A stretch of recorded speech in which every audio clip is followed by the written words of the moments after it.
Sur cette plage de Bretagne, le soleil peine à se lever. Seuls quelques courageux ont décidé de braver le brouillard matinal de Dinard. Parmi ces téméraires, Patrick Brousseau, un enfant du pays, récemment retraité et très investi dans sa municipalité. À Dinard, il a été enfant, adolescent, adulte. Aujourd'hui, il a plus de 60 ans, comme la moitié de la ville. Dinard est la deuxième ville en France la plus âgée. Ça veut dire qu'en strate de période d'âge, on arrive à 60 ans comme étant la majorité de la population, c'est-à-dire exclusivement des retraités. En quelques années, cette ville d'environ 10 000 habitants a pris un coup de vieux.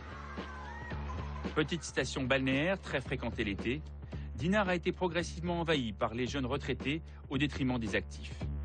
Un changement de population qui n'est pas sans incidence.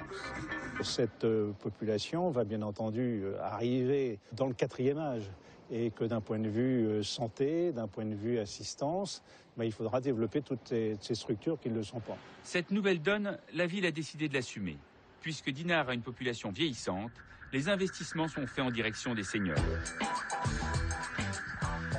Dans les rues, on voit apparaître des commerces symptomatiques d'une ville plus âgée, comme des pharmacies, des opticiens ou encore des agences bancaires, car les seniors sont les rois de l'épargne.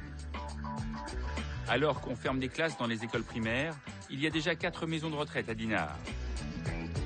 Et la ville a lancé des grands chantiers privés à destination du 3e âge.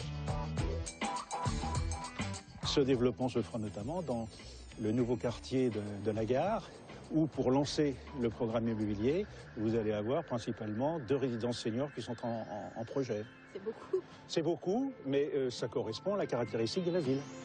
Des villes qui vieillissent comme Dinard, il y en aura de plus en plus dans les années à venir. Les plus de 55 ans représenteront 40% de la population française d'ici 2015. Un phénomène qui a alerté le gouvernement. Il y a quelques mois, le ministère de l'économie a commandé une enquête au Crédoc, un institut qui fait des études sur la consommation des Français.